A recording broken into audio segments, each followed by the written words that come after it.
اوس چې کوم دی انتظار پنجو ته په ما پسې پوسټ کړی دی انتظار پنجو ته وایي زما سره تاسو ملاو شو په خپله خپله دې خبرې کوه وکړه زه د انتظار پنجو ته سره ملاو شوم زه د نعیم پنجو ته سره ملاو شوم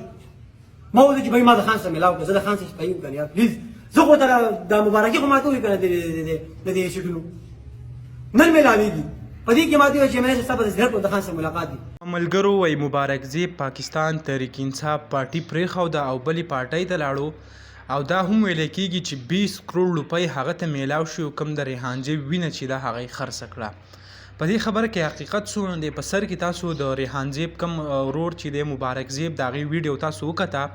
په کم کې چا ډېر زیات غوسه دی او د غوسې په انداز کې یو څو خبرې کړې دي ویلي دي چې کم پاور د ایم این ای او د ایم پی ای چې هغه هم ما سره نشته دا بجټ او دا قیسې میسې خو لا وایي یو سایډ ټکه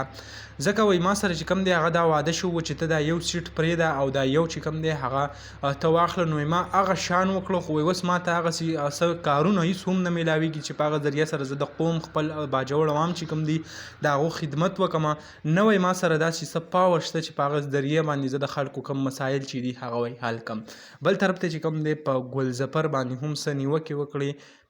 او تاسو ته یاد وي چې ګلظفر دته په مخالفت کې اوټونو ته هم ولاړو ویل چې کم اختیارات هر څه د هغه سره ورسره وي خو موږ سره داسې معمولي اختیارات هم نشته